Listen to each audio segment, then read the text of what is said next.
Bonjour à tous et à toutes. On va commencer le webinaire sur les effets secondaires. Merci de vous joindre à nous. Mon nom est Martine Fortin, je suis coordinatrice de projet à la Cotida. Les objectifs du webinaire aujourd'hui, c'est de mieux comprendre l'expérience des effets secondaires chez les personnes vivant avec le VIH, identifier les besoins des personnes vivant avec le VIH qui ont des effets secondaires et réfléchir aux actions possibles pour améliorer le soutien aux personnes vivant avec le VIH. Avant qu'on continue davantage, je vais juste m'assurer que tout le monde m'entend bien, que tout le monde est connecté. Au cours de la séance, si vous avez des questions, vous allez pouvoir les poser via la boîte de commentaires. Il y a certaines personnes qui l'ont déjà utilisée. Mais si vous voulez juste faire un petit coucou, on me dit que ça fonctionne, donc le bras et c'était de Laval. Bonjour, merci. Si les autres organismes voulaient juste faire un petit coucou, confirmer que tout fonctionne bien. Si jamais au courant du webinaire, si vous avez des problèmes techniques, des fois, les gens qui utilisent le Wi-Fi, ça peut figer, puis vous devez sortir puis re-rentrer dans la conférence. Mais normalement, ça va relativement bien, mais c'est je vais dire l'effet secondaire le plus, le plus plausible pour les gens qui utilisent le Wi-Fi. Donc, super, ça fonctionne pour tout le monde. Super. Bien, merci d'avoir répondu. Donc, n'hésitez pas à Pardon, j'avais caché la caméra pour avoir plus de place. Bref, n'hésitez pas à nous contacter par la barre de commentaires s'il y a quoi que ce soit. Juste avant de présenter Marie-Lou Gagnon, je vais vous dire que après, je vais vous envoyer le PowerPoint de la présentation, un résumé de la recherche et aussi on enregistre, ça, je vais vous envoyer ça demain. Sinon, on enregistre le webinaire aussi pour le diffuser plus tard sur YouTube. D'ici un mois, je me laisse du temps pour faire un petit éditage pour comme la poutine que je parle présentement. Donc, vous aurez la chance de le regarder à nouveau, de partager avec vos collègues pour les personnes qui ne pourraient pas être là aujourd'hui. Le webinaire est d'une durée prévue de 45-50 minutes. Et donc, sans plus tarder, je vais vous présenter notre conférencière, Marie-Lou Gagnon. Marie-Lou est professeure agrégée à l'École des sciences infirmières, Faculté des sciences de la santé de l'Université d'Ottawa et directrice de l'unité de recherche critique en santé. Ses axes de recherche comprennent les questions liées au corps et à la technologie, les questions liées au discours et au pouvoir et les questions de justice sociale. À titre de chercheur membre de la chaire de recherche universitaire en soins infirmiers médico-légaux, elle s'intéresse à la stigmatisation, la discrimination et la criminalisation. Elle est fondatrice et éditrice de Radical Nurse, présidente du CA du Réseau juridique canadien VIH-Sida et fondatrice de la Coalition des infirmiers et infirmières pour les services d'injection supervisés. Elle a aussi siégé sur le CA du BRA et l'Association des infirmiers et des infirmières en VIH-Sida, en plus d'avoir été experte conseil pour l'organisation pendant 3 ans. Alors, comme vous pouvez l'entendre, vous êtes en de très bonnes mains. Donc, Marie-Lou, je te laisse la parole. Merci beaucoup d'être ici. Merci pour l'invitation. Je pense que je vais me placer face à l'écran. J'ai tendance aussi à... j'aime beaucoup mon sujet, là, fait que j'ai tendance aussi à m'exciter et à parler de plus en plus rapidement. Déjà que je parle rapidement à la base, fait que si jamais vous trouvez que ça va trop vite, juste me le dire. Parce que sinon, je ne m'en rendrai pas compte. Là, je ne peux pas vous voir au bureau ou à la maison. Fait que je change les diapos comme ceci. OK. Fait que juste peut-être ce que je vais faire, c'est que je vais faire une mise en contexte rapide, présenter aussi rapidement l'étude, parce que je ne vais pas passer trop de temps sur les détails non plus. Un bon survol des résultats, puis terminer avec recommandations, ressources, puis prochaines étapes, parce que j'aimerais ça aussi vous donner une idée des choses qui s'en viennent. Parce que j'ai l'habitude de participer à beaucoup de conférences et tout ça, fait que j'essaie aussi de me tenir au courant de ce qui s'en vient côté prise en charge puis effets secondaires. Fait qu'en fait, juste peut-être une petite mise en contexte par rapport au contexte historique. Juste garder en tête, quand on parle des effets secondaires, je pense que c'est important de se rappeler, puis je ne vous apprends rien de nouveau, mais c'est juste un peu de se remettre là-dedans avant qu'on en parle en plus de détails. C'est l'idée qu'en fait, il y a eu quand même plusieurs changements autour du discours sur les effets secondaires avec le temps. Donc, au départ, c'est sûr qu'on parlait d'une maladie qui était mortelle avec un traitement qui était souvent salvateur, donc aussi reconnu comme étant très toxique. On avait tendance à beaucoup aussi retrouver dans les écrits sur la toxicité, puis on parlait d'effets secondaires, puis c'était vraiment quand même très présent dans notre discours. Avec le temps, on a passé plus à une vision du VIH comme étant une maladie chronique. Et aussi le langage d'invalidité épisodique, donc l'episodic disability a commencé à faire son introduction. Avec ça, on a vu aussi un changement au niveau du langage. On parlait plus d'un traitement qui était prolongé, gérable, avec des symptômes. parlait de vieillissement, puis soudainement, le discours autour des effets secondaires est comme devenu un peu moins présent. Puis là, soudainement, les gens souvent ont tendance à me dire, ben maintenant, on ne sait plus vraiment c'est quoi du vieillissement, c'est quoi une invalidité, c'est quoi un effet secondaire, c'est quoi le rôle du VIH là-dedans. Puis les choses se sont un peu comme toutes mélangées, fait que c'était moins clair qu'est-ce qui est un effet secondaire. Et plus qu'on avance maintenant aujourd'hui, parce qu'on se retrouve dans un contexte où même les gens, même si ça ne fait pas partie des recommandations, on sait qu'en pratique, on essaie d'introduire le traitement la journée même du diagnostic, et ça se fait de plus en plus au Canada. Ben, on s'entend que ça laisse peu d'espace pour parler des effets secondaires. Puis souvent, même, on a tendance à se sentir à une époque où est-ce qu'on dirait que ça n'existe plus parce qu'on en parle comme presque plus. Mais ça existe et je pense qu'il faut en parler. C'est pour ça que je suis ici à en parler et à faire de la recherche là-dessus. Fait que juste vous dire, au niveau de l'état des connaissances, c'est important quand même de reconnaître les connaissances qui viennent de où sur les effets secondaires. Fait que c'est sûr qu'au top de la pyramide, les connaissances nous viennent en grosse partie par les compagnies pharmaceutiques et de la recherche et de la pratique clinique par la suite. Et le vécu des personnes vivant avec le VIH, souvent, c'est vu comme étant un savoir moins reconnu, moins valide, moins important. Par contre, c'est là souvent où est-ce qu'on trouve le plus de richesse par rapport à ce que ça veut vraiment dire vivre avec les médicaments tous les jours. Mais c'est souvent discrédité et on accorde beaucoup plus de crédibilité aux savoirs qui sont vraiment soit issus de la recherche ou des compagnies qui produisent ces molécules-là. Fait que c'est juste aussi de comprendre que ce qu'on sait sur les effets secondaires, c'est aussi, ça vient avant tout des compagnies qui produisent ces médicaments-là, donc les savoirs qu'on a sont vraiment partiels, ou des cliniciens qui les utilisent, ou des chercheurs, mais toujours garder en tête que vraiment le portrait qu'on a des effets secondaires, c'est vraiment un portrait qui est incomplet, et d'où l'importance d'écouter le vécu des gens, parce que c'est souvent ces gens-là qui vont être capables de nous dire vraiment l'impact réel sur la vie, puis le corps, la santé. Fait que ça, c'est juste important. Puis ça, c'est sorti très, très récemment. En fait, je peux aussi partager si jamais c'est une lecture qui est quand même assez lourde, mais ça peut être utile. C'est pas spécifique au VIH, mais c'est une étude, une revue systématique qui a été faite de tout ce qui existait autour des effets secondaires sans que ce soit le VIH, c'était tout, ça peut être le diabète, l'hypertension. Puis en fait, ce qu'ils ont regardé, c'est que la différence entre ce qui était rapporté et ce qui était non rapporté dans la littérature scientifique. Fait que ce que ça veut dire, c'est quand on a un médecin en clinique qui va lire les écrits scientifiques, ce qu'il y a comme information sur les effets secondaires, c'est environ 50% de ce qu'on connaît vraiment en fait. Fait que ce qui est publié, pas nécessairement le portrait total des vrais effets secondaires.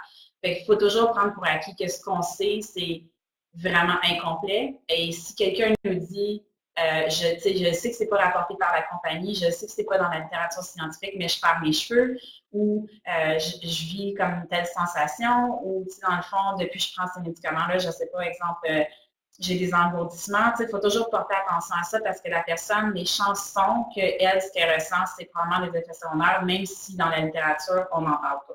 Fait que juste toujours peut-être une mention qu'il faut absolument écouter la personne.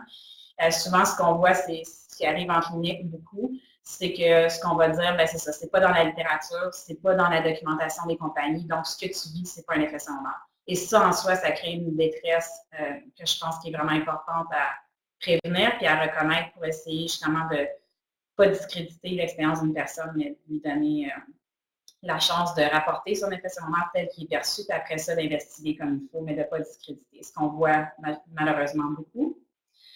Aussi, intéressant parce que c'est une conférence très, très récente à Glasgow en Angleterre que des chercheurs de plus en plus vont regarder ce qu'ils appellent, j'essaie juste de voir le real world experience, donc l'expérience de la vraie vie avec les médicaments. Puis le dolutegravir, c'est un des médicaments qui, quand on a sorti des données sur ce médicament-là initialement, on ne rapportait pas beaucoup d'effets secondaires. Finalement, les chercheurs ont fait plus de recherches sur l'aspect la vraie vie. Donc, qu'est-ce que ça veut dire quand tu donnes à un échantillon de personnes qui n'est pas homogène? Parce que quand on étudie les médicaments, c'est sur des échantillons très semblables, homogènes, jeunes, hommes, habituellement en santé dans la vingtaine. Fait qu'on s'est rendu compte qu'en fait, les effets neurologiques étaient beaucoup plus fréquents que ce qui avait été rapporté initialement, que les femmes étaient presque 3 fois plus à risque de les développer, que les personnes âgées de plus de 60 ans étaient aussi presque 3 fois plus à risque d'en développer, puis que c'était clairement des effets secondaires qui disparaissaient après la cessation de cette molécule-là, puis c'était étourdissement, nervosité, dépression, maux de tête, insomnie, difficulté de concentration, de la douleur. Fait que c'est juste pour dire que comme des fois, quand une molécule sort, là, puis il y a toute l'excitation autour de ça, puis son profil de toxicité est comme semble moins pire que les autres, il faut aussi donner la chance à cette molécule-là de voir c'est quoi son impact dans la vraie vie. C'est juste une mention aussi pour garder en tête. Fait que l'état des connaissances, on n'a aucune donnée sur de recherche, fait que vous pouvez prendre le temps de le regarder si vous voulez en plus de détails, mais ce que je voulais surtout souligner, c'est le lien entre le fait que les gens à qui j'ai parlé, c'était des gens qui avaient des effets secondaires, donc qui avaient vraiment un impact sur leur vie, leur capacité à travailler, même faire du bénévolat. Fait que le revenu annuel était très bas. Puis ça, c'est quand même quelque chose que je vois, puis auquel je m'intéresse beaucoup en ce moment, c'est la question de pauvreté. Parce que c'est très clair que en lien avec des effets secondaires, quand on n'est pas capable d'avoir un emploi à temps plein, donc pas la couverture qu'on aurait besoin de nos médicaments. Souvent, le seul choix qui nous reste, c'est d'aller vraiment sous un programme comme d'assistance sociale là, en lien avec la validité, puis pour avoir accès à nos médicaments, la couverture qu'on a besoin. Donc ça, il y a un lien direct avec le revenu, capacité à travailler, effet secondaire. Fait que c'est juste pour souligner ça. Puis l'année du diagnostic, puis l'année du premier traitement, c'est juste comme je pense que c'est intéressant parce que souvent on prend pour acquis que les gens qui ont eu le plus d'expérience d'effets secondaires, c'est ceux qui étaient peut-être diagnostiqués plus tôt dans l'épidémie ou qui ont commencé un traitement plus tôt. Mais je pense qu'il y avait une belle diversité là, dans notre échantillon. Puis ce que ça montre, c'est que je pense que l'idée que les effets secondaires, c'est une histoire du passé, c'est vraiment faux. Puis je pense qu'il faut faire attention de ne pas tenir ce discours-là parce qu'en même temps, quand on tient ce discours-là, ça empêche des personnes qui vivent quand même des fois des expériences très difficiles de pouvoir les partager puis de se sentir qu'ils ont une place puis que non, ils ne sont pas anormaux ou comme qui peuvent avoir du soutien. Fait que ça, c'est important de ne pas tenir un discours est-ce que c'est quelque chose du passé. Les effets secondaires, en fait, c'est quelque chose qui est très difficile à documenter quand on pose la question parce que souvent les gens me disaient, j'avais comme un genre de petite checklist, là, une petite liste qu'on fait cocher. Puis souvent, les gens me disaient, ben Marie-Lou, en fait, fais juste cocher toute la liste parce qu'il n'y en a pas un là-dedans que j'ai pas eu. Fait que ça, c'est un peu le défi de documenter ça, mais ça vous donne un peu une idée là, des systèmes les plus affectés, surtout le système gastro-intestinal, là. Donc diarrhée, constipation, vomissement, nausées, ballonnement, ces choses-là.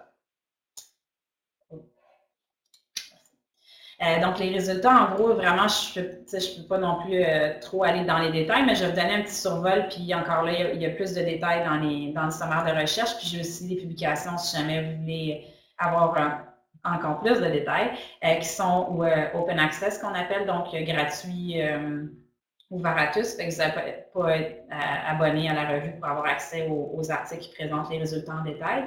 Mais en gros, je dirais, c'est ça, il y a 3 catégories, donc les effets secondaires, l'expérience, les connexions. Les effets secondaires, c'était vraiment ce qui se rapportait au contexte. Fait que les gens parlaient comme quoi que c'est important de comprendre le moment où ils ont commencé leur traitement, le moment où est-ce qu'ils ont ressenti leurs effets secondaires la première fois. C'est vraiment important pour eux parce que ça vient teinter leur expérience par la suite.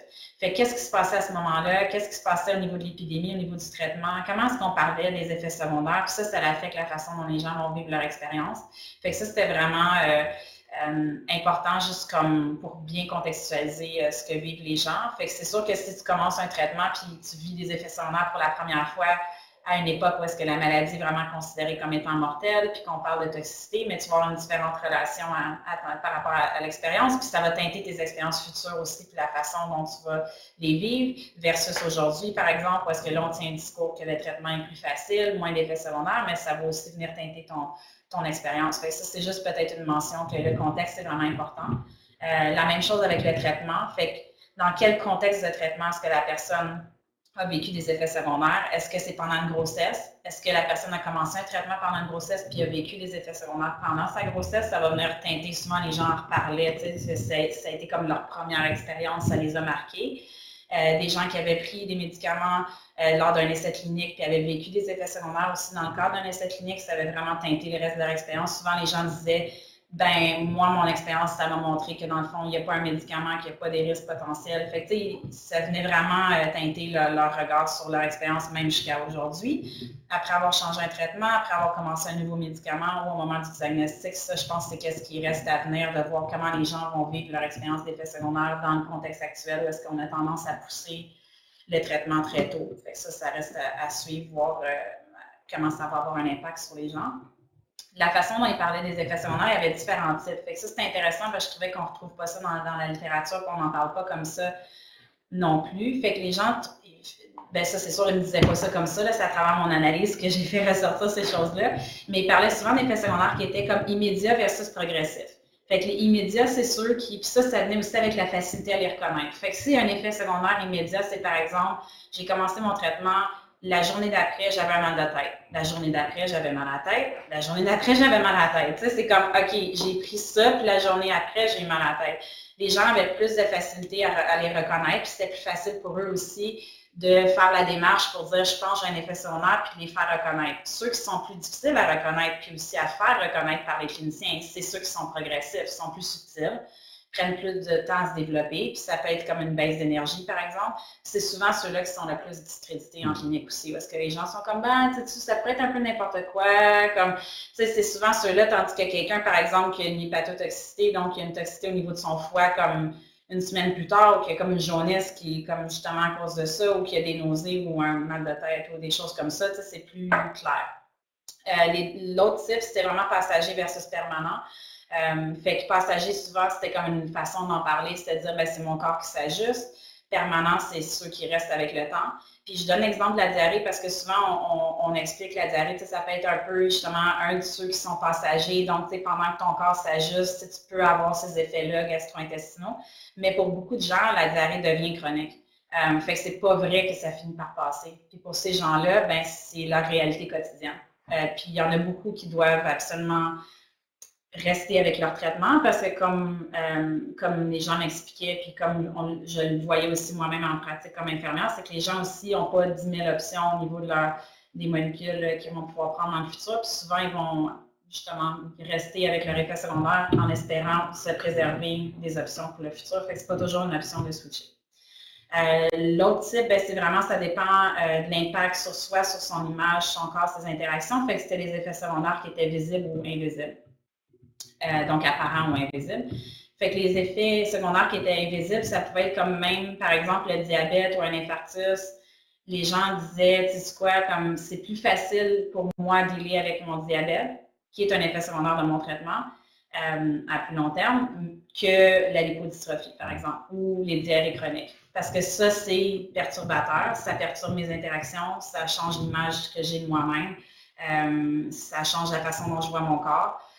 Fait que ça, c'est important de voir que des fois, il faut laisser la chance aux gens de catégoriser leurs effets secondaires comme eux le voient. Fait que des fois, ce que nous, on considère comme étant comme les cliniciens, si on demande aux cliniciens, la plupart du temps, ils vont dire, ben, c'est un infarctus ou comme le diabète, c'est tellement comme pire. Mais les gens souvent sont comme non, parce que c'est invisible. Puis pour moi, ça, je peux le gérer. Ça ne change pas mes interactions. C'est socialement acceptable. Il n'y a pas de stigmatisation autour de ça. Tu sais, je peux vérifier mon glucose avec mon glucomètre. Tu sais, je peux parler ouvertement de mon diabète, mais comme si j'ai de la lipodystrophie, ça, par contre, c'est vraiment difficile pour moi de gérer ça. Fait que ça, c'est important de ne pas imposer nos propres façons de catégoriser les effets secondaires. Qu'est-ce qui est sévère, qu'est-ce qui est mineur? Ça, c'est le lien avec la prochaine diapo. Fait que je pense que ça, il faut laisser la personne le définir. Puis c'est une des questions que je propose à la fin, de demander de plus en plus aux gens si vous êtes capable de, c'est quoi justement, qu'est-ce qui est mineur, qu'est-ce qui est sévère, qu'est-ce qui, selon l'impact sur la vie quotidienne, les interactions sociales, l'estime de soi, puis la santé globale, parce que faut oublier que c'est pas juste la santé physique ou d'avoir une charge virale indétectable, c'est pas juste ça la santé, là. Puis ça, ben, ça vient vraiment avec la capacité aussi à gérer puis atténuer les effets secondaires. Fait qu'est-ce qui est mineur, qu'est-ce qui est sévère? Quand on pose la question, ça peut être assez intéressant là, de voir la réponse. Puis ça, j'ai gardé une citation en anglais d'une personne qui me disait qu'est-ce qui est sévère, mais c'est quelque chose comme en anglais qui dit something that could be easily managed turns into something where you want to throw yourself off the balcony. Fait que c'est quelque chose qui pourrait être facilement géré, devient quelque chose qui est tellement ingérable puis perturbateur que tu veux te lancer en bas du balcon. Fait que c'est assez révélateur quand même pour dire que des fois, ça prend juste une petite affaire, mais qui vient vraiment déranger puis qui peut-être vient vraiment perturber ta vie, tes interactions, ton estime de soi, puis tu n'es pas capable de bien contrôler ou aussi souvent pas le faire reconnaître par ton médecin. Ça prend juste toute cette combinaison-là pour vraiment te rendre. Souvent, même, il y a des gens qui parlaient d'idées suicidaires puis de dépression en lien avec ça, mais souvent plus parce que justement, ils se retrouvaient dans des situations où est-ce qu'il n'y avait pas le soutien, la reconnaissance, puis ils étaient comme pris avec leur effet secondaire. La nature des effets secondaires, en fait, c'était pas mal un consensus que tout le monde disait qu'il y avait 3 choses. C'était imprévisible, instable et individuel. Fait que les gens parlaient du fait que c'est imprévisible parce qu'on ne sait jamais comment on va réagir, mais on ne sait aussi pas quand ils vont apparaître. Des fois, quelques journées, ça peut bien aller, puis après ça, il peut arriver quelque chose. C'est instable, fait que changer du jour au lendemain, puis individuel. Donc, tout le monde disait, chaque personne est unique. C'est toi qui te connais le plus, puis c'est toi qui es comme le mieux placé pour pouvoir exprimer ton expérience, mais aussi des fois des solutions qui fonctionnent bien pour toi, puis de faire le plus possible reconnaître ça dans les milieux cliniques parce qu'on a tendance à standardiser nos approches avec les effets secondaires. Puis je pense que le message, c'est que ça devrait plutôt être le contraire, puis d'essayer de voir cas par cas plutôt que de généraliser. L'expérience comme telle, ce qui est vraiment ressorti, c'est une des composantes, c'est l'idée de devenir malade et en santé en même temps. Fait que les gens reconnaissaient que oui, on leur disait qu'ils étaient en santé, comme sur papier, mais qu'eux se sentaient malades. Fait que c'était comme de vivre cette tension-là tous les jours. C'est pas évident, surtout quand, tu sais, je pense qu'en milieu clinique, surtout, je parle des milieux cliniques parce que je pense aussi que c'est probablement dans les milieux communautaires aussi, où est-ce qu'on a tendance à beaucoup célébrer là, la charge virale indétectable, puis comme ça veut dire que tout va bien. Mais je pense que quand on parle aux gens, surtout moi, j'ai la chance quand même de parler à chaque personne, des fois même jusqu'à 2 heures. C'est là qu'on se rend compte comme, ouais, mais au quotidien, comme comment toi tu te sens, est-ce que tu te définis en santé? Est-ce que tu te considères en santé? Est-ce que tu te considères malade? Pourquoi? Puis ça, c'est encore une fois faire un lien. Une des questions que je propose, c'est qu'on demande plus aux gens maintenant. Est-ce que tu te considères en santé? Puis de voir la réponse, puis de voir comme qu'est-ce que ça révèle sur comment cette personne-là se sent, plutôt que de définir toute sa santé par rapport à sa charge virale. Donc, les gens parlaient aussi de devenir une nouvelle version d'eux-mêmes. Donc, une version plus limitée, donc une moins bonne version. Puis l'exemple que je donne, c'est une entrevue que j'avais faite avec une femme qui disait qu'elle sentait qu'elle était une moins bonne mère, que la mère qu'elle aurait pu être sans effet secondaire parce que ça venait vraiment de l'affecter. Fait qu'elle était très consciente qu'elle n'était vraiment pas à son plein potentiel. Puis ça, ben, c'est sûr que ça avait un gros impact sur elle. Puis que ça devient ta nouvelle normale. Fait que c'est une nouvelle, ça c'est ta vie normale, c'est une journée normale, un corps normal maintenant pour toi, ça devient comme ta nouvelle norme. Fait que c'est dur des fois pour les gens de comme, quand on leur pose la question, par exemple, t'es-tu plus fatigué? Mais comme les gens, il n'y a plus vraiment de comparaison parce qu'être fatigué, c'est ta norme. Fait que c'est comme si tu demandes, t'es-tu plus fatigué? Ça devient difficile parce que plus vraiment de comme avant, après, c'est comme ça devient ta nouvelle normale. Fait que ces questions-là sont pas toujours bonnes pour comme nous révéler là, vraiment là, la situation. Puis là, il y avait une citation, si vous voulez la lire, si vous comprenez l'anglais, mais l'idée, c'est de dire vivre avec les effets de la médication, c'est finalement être malade.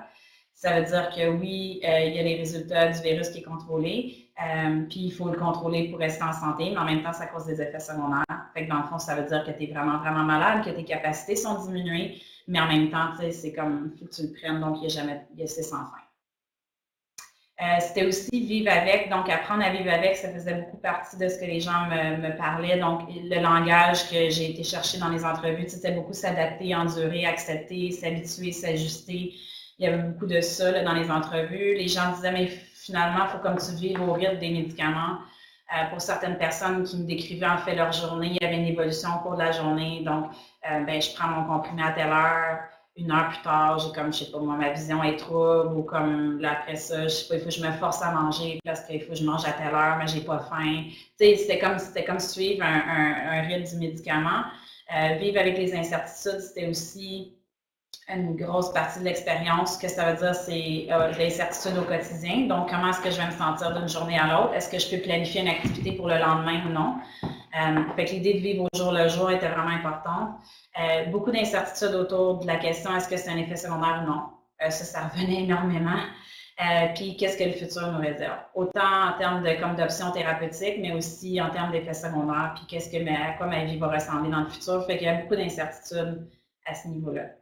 Puis les contraintes, bien ça, c'est autant les contraintes physiques, mentales que fonctionnelles. Fait que les gens, des fois, il y avait des douleurs, des incapacités, limite de la fatigue, ou mentale, que ce soit au niveau de la concentration, de la mémoire, ou fonctionnelle, même des gens, par exemple, qui avaient des diarrhées chroniques, de ne pas pouvoir se déplacer, dans un certain là, périmètre, là, mais en sachant qu'il y a des toilettes autour, mais ça venait vraiment limiter leurs activités, leurs mouvements, même au niveau de leur liberté, là, puis de l'isolement beaucoup, énormément. Fait que c'est sûr qu'il y a des gens même qu'on ne verra pas dans les organismes qui ne se rendent pas aux organismes. Ils sont juste pas capables. Fait que ça, je pense que c'est l'idée de comme beaucoup de gens qui sont obligés de rester à la maison.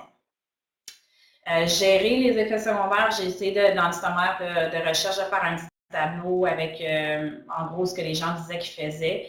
Mais de façon générale, les gens disaient que les effets secondaires ne sont jamais complètement gérés. Fait qu'il n'y a pas une chose qui va tout faire disparaître. C'est toujours soit quelque chose en continu ou il faut toujours trouver des nouvelles stratégies. Mais le problème que les gens soulignaient beaucoup aussi, c'est qu'en anglais, il y a l'expression pill popper, là, que dans le fond, tu popes des pilules. Donc, l'idée de prendre une pilule pour traiter un effet secondaire ou une autre pilule qui cause d'autres effets secondaires, puis là, tu as d'autres pilules à prendre. Fait que souvent, les gens disaient comme, mais ma réalité, c'est que pour le VIH, peut-être que je prends un comprimé par jour, mais à cause des effets secondaires, j'en prends 10 autres comprimés. Fait que c'est comme ce discours-là de comme, il y a moins de comprimés. Je trouve que oui, par rapport au VIH, mais la réalité à long terme, c'est que les gens en prennent encore énormément parce que c'est justement qu'on prescrit une pilule pour chaque effet secondaire. Fait que ça, c'est important de reconnaître, là, parce que j'ai même un participant qui en prenait 55 par jour, juste pour donner une idée.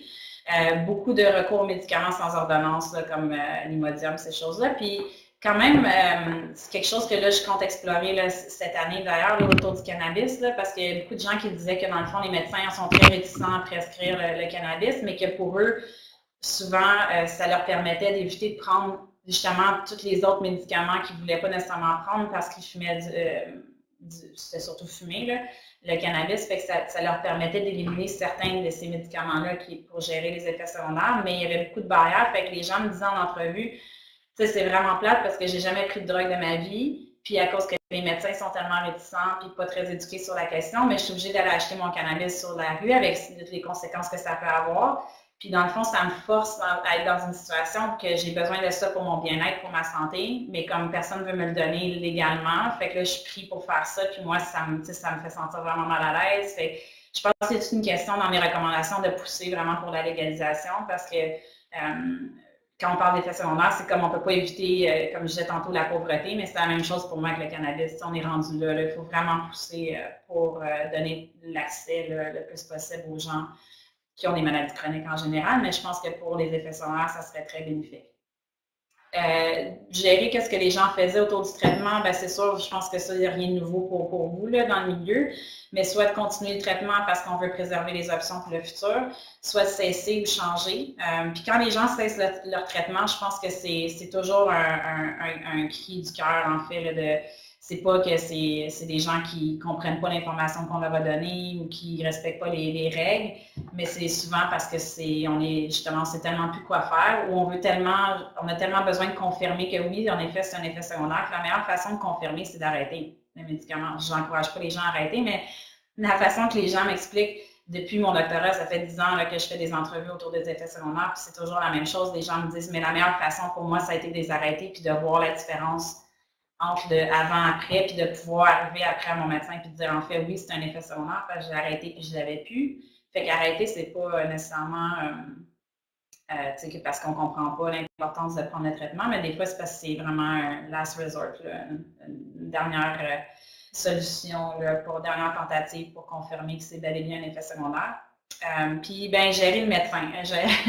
Ça, j'ai une étudiante à la maîtrise qui a pris les données, justement, de ces entrevues-là, qui s'intéresse juste à la relation avec le médecin parce que c'était tellement une grosse partie de l'expérience parce que, veut pas, le médecin contrôle la prescription. Fait que souvent, la gestion des effets secondaires, ben, il revient. Je pense pas que c'est le médecin le meilleur placé pour ça. Puis c'est une de mes recommandations, c'est qu'on sorte la gestion des effets secondaires des mains des médecins parce que je pense pas que c'est les personnes qui devraient gérer ça. Je pense que ça devrait revenir aux infirmières. Mais je pense que ça, c'est vraiment un gros enjeu. Donc, autant au niveau de l'importance, la reconnaissance des effets secondaires, l'écoute, la prise en charge, les types de réponses que les gens souvent recevaient, c'est que le problème, c'est toi. Fait que c'est soit tes habitudes de vie, ton attitude, ton anxiété. Donc, des gens qui se faisaient dire, par exemple, tu devrais faire du yoga, c'est toi qui ne manges pas bien, tu ne fais pas assez d'exercice, c'est la ménopause. Tout sauf reconnaître que peut-être que on devrait pousser puis on devrait investiguer. Beaucoup la mentalité aussi de if it's not broken, don't fix it. Fait qu'en français, c'est quand tout fonctionne, on ne change rien. Fait que cette idée-là aussi de dire, ben, regarde, ta charge virale était détectable, tes CD4 sont beaux, on change pas. Fait qu'il y avait ce rapport de force-là aussi avec finalement la personne qui est ultimement responsable de décider qu'est-ce que tu vas prendre, qui dit on change pas. Quand toi, tu te sens vraiment malade. Puis beaucoup l'optimisme thérapeutique, là, j'ai rien contre l'optimisme, mais je pense qu'il faut juste faire attention de comme, tu sais, des fois, c'est à double tranchant. C'est que, tu sais, oui, je pense qu'il y a beaucoup de possibilités, surtout en ce moment avec la PrEP, il y a beaucoup d'enthousiasme autour du puis le treatment as prevention, donc la prévention, le traitement comme outil de prévention. Fait que cette idée-là que le traitement peut avoir un effet au niveau de la prévention, puis tu sais, ça donne des bons résultats, mais je pense qu'il y a un trop grand optimisme thérapeutique peut aussi causer du tort à ceux pour qui c'est difficile de prendre le traitement, puis ces gens-là aimeraient pouvoir en parler des fois sans se sentir mal, sans se faire rappeler qu'ils devraient être contents, chanceux, heureux. Tu sais, que je pense qu'il faut toujours, je pense, consciemment essayer de préserver un espace pour pouvoir parler négativement ou pour comme, pouvoir comme parler de son expérience, puis que ça ne veut pas dire qu'on en parle, que comme on ne reconnaît pas que le traitement fonctionne ou que comme oui, on est chanceux d'avoir accès au traitement, mais que les gens, ils veulent vraiment être capables de s'exprimer et sans se sentir mal. Fait que ça, c'est important. Les connexions, c'est juste, c'était vraiment un autre but là, de l'étude que j'avais d'explorer aussi au niveau théorique, là, certaines approches, fait que je vais moins en parler, mais c'est juste l'idée qu'à travers les effets secondaires, il y avait soudainement plein de connexions qui se formaient avec des nouveaux professionnels de la santé. Donc, soudainement, les gens devaient être suivis par des spécialistes, souvent plusieurs spécialistes. Des nouvelles sources d'information. Les gens utilisaient beaucoup les pairs comme source d'information. Ça, c'est intéressant, puis quelque chose potentiellement exploré pour les gens, finalement, se créer des genres d'amis consultants, de dire à toi, tu l'as pris cette molécule-là, qu'est-ce que tu en penses? Fait que ça pourrait être intéressant au niveau communautaire d'explorer ça un peu plus, ce rôle-là de genre de consultant pour avoir vécu l'expérience et non parce que tu es médecin ou infirmière. Beaucoup de nouvelles connexions avec des choses, que ce soit des nouveaux médicaments, le cannabis, du comète, par exemple, des appareils, la nourriture, ça change ton rapport à la nourriture, même les liquides que tu peux consommer, des objets comme la toilette, ça change vraiment ton rapport à certaines choses. Puis les différents systèmes, que ce soit le système de santé, système du bien-être social aussi, beaucoup de gens qui se retrouvaient sur l'assistance sociale à cause des effets secondaires. Et différents systèmes de savoir, souvent qu'il y avait cette idée-là de la pyramide de tantôt que je parlais, là, que comme on sent une tension souvent entre les savoirs comme plus du système médical puis le vécu, qu'il y a vraiment une tension entre les deux.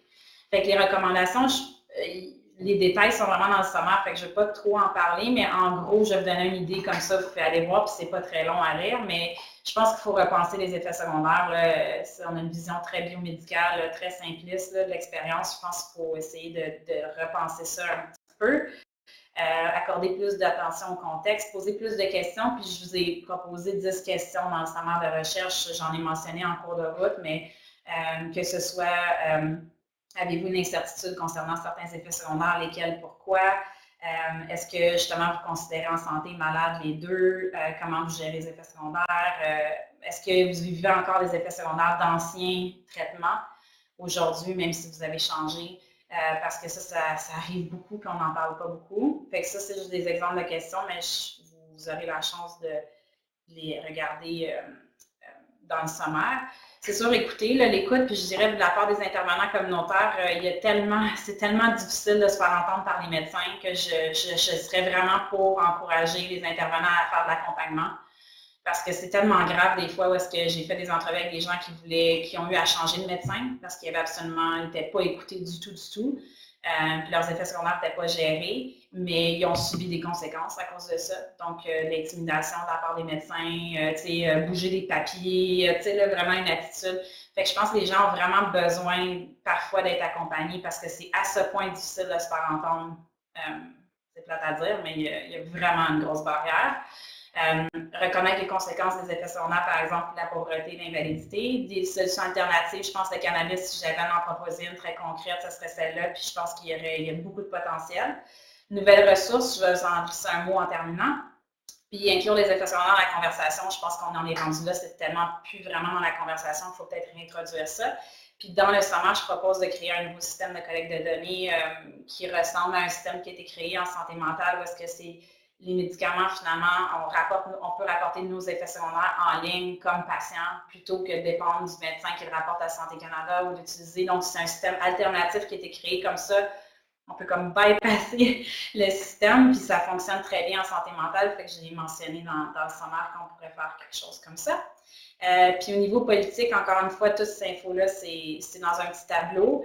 Mais je pense que l'idée, c'est tant si longtemps qu'il n'y a pas une couverture de tous les antirétroviraux pour tout le monde, comme par exemple il y a en Colombie-Britannique, il y aura toujours cette idée-là que pour avoir une couverture, il faut des fois que tu choisisses d'avoir recours à l'assistance sociale, quand dans le fond, peut-être qu'il serait même mieux d'avoir un emploi à temps partiel. Fait que je pense qu'il faut continuer à se battre là-dessus. Tous les suppléments alimentaires, très importants, surtout quand on parle des effets secondaires, l'alimentation. Augmenter les prestations d'invalidité, ça c'est un must. Je sais que c'est des grosses recommandations, mais c'est absolument, tout ça c'est connecté ensemble. Aider les gens qui vont effectuer un retour au travail, accès à des logements abordables, aliments nutritifs, puis le cannabis, je dirais que ça c'est toutes mes grandes recommandations au niveau des policies. Là. Puis peut-être en terminant, juste une petite mention, il y a déjà une ressource qui existe par Katie, qui est un guide pratique pour les effets secondaires. Je pense c'est bien, ça définitivement on pourrait réviser puis peut-être ajouter des choses, mais il y a une carte santé là-dedans qui peut être utilisée, ça peut être pratico-pratique pour vous si vous ne l'avez jamais utilisé, de peut-être recommander que les gens l'utilisent, puis peut-être amènent ça dans leur consultation aussi avec le médecin. Moi, je suis en train de développer, j'ai fait 2 ateliers de body mapping, ce sont les maps que vous voyez là en petit, mais avec des femmes vivant avec le VIH sur les effets secondaires. Puis je suis en train de développer un guide pour les femmes effets secondaires à partir de ces ateliers-là. Puis juste mentionner que les prochaines étapes, où est-ce qu'on s'en va aux Journées québécoises du VIH et on peut parler d'allègement thérapeutique. Fait que je pense qu'il y a de plus en plus de gens qui essayent de pousser pour essayer d'explorer des façons d'alléger le traitement, que ce soit deboosté ou en bithérapie, monothérapie. Fait que ça commence à... En tout cas, moi, je le vois de plus en plus. Dans la conversation autour de la prise en charge thérapeutique. Puis l'autre chose qui m'a vraiment intéressée cette année, ça a été présenté sur un atelier international sur les effets secondaires à New York, où est-ce que c'est des chercheurs d'Espagne, à moins que je me trompe, non, Espagne, qui ont essayé 3 fois par 3 days per week, fait que 3 jours par semaine à triplat seulement. Après ça, les autres jours, t'en prends pas. Puis ils ont démontré que les gens maintenaient leur suppression, là je suis une mauvaise traduction, mais leur charge virale restait supprimée. Fait que ça, c'est peut-être juste pour comme garder en tête que c'est pas vrai que la façon dont on fait les choses aujourd'hui, ça va être la façon dont on continue de les faire. Il faut constamment poser les questions, constamment aussi comme relancer l'idée de comme est-ce que ça reste le standard, est-ce qu'il y a des moyens d'alléger le traitement, parce qu'à la fin de la journée, c'est une des choses qui va faire une différence aussi dans la vie des gens au niveau des effets secondaires. Fait que oui, peut-être qu'on ne peut pas réinventer toutes les molécules, mais peut-être qu'on peut les prendre différemment pour alléger. Fait que ça, je pense que c'était ma dernière diapo. Non, il y a une autre? Ah oui! Oui, bien, la plus importante. Donc, à droite de l'écran, c'est, parlons des effets secondaires, c'est le résumé de recherche que j'ai en anglais aussi si vous avez besoin. Puis les 2 articles, bien sûr, que ce soit en anglais parce que c'est comme la langue de la publication, mais qui sont, justement, je peux vous envoyer ou je peux t'envoyer... Tu peux distribuer au groupe si vous voulez. Puis j'ai mis mon courriel, fait qu'hésitez pas à me contacter si jamais vous avez des questions ou vous voulez partager de l'information. Et si vous voulez me suivre sur Instagram, je suis sur Instagram et je suis sur Twitter aussi. J'ai pas mis mon Twitter, mais c'est des outils que j'utilise pour justement parler de ce que je fais, mes travaux. Merci. Bien, merci beaucoup, Marie-Lou. J'ai rentré dans mon temps. Ben oui, c'est super, vraiment intéressant. Puis merci à tout le monde d'être resté avec nous malgré les problèmes techniques qu'on a eus puis auxquels on va réfléchir et réviser pour, je sais pas, c'est la première fois que ça m'arrive, j'étais un petit peu perturbée. Si vous avez des questions pour Marie-Lou, je vous inviterai à les écrire dans la barre de commentaires. Je vais vous laisser le temps de le faire. Moi, j'avais une question pour toi. En attendant, j'avais assisté à une conférence d'un médecin clinicien chercheur puis qui rapportait que dans le milieu, il y a comme 2 schémas de pensée entre si tu demandes aux gens si on des effets, tu sais, demandé aux questions, est-ce que tu as des effets secondaires versus félicité, fais-tu de l'insomnie, as-tu de la diarrhée, puis c'était comme, ben c'est sûr que si tu le demandes, t'en trouves. Fait que si toi t'entends ça, mettons, dans une conférence, ça serait quoi ta... Qu'est-ce que tu recommanderais? Ben, premièrement, je pense que l'idée, c'est que c'est justement faire une vraie évaluation. Là. Bien évaluer un patient, ça implique poser ces questions-là.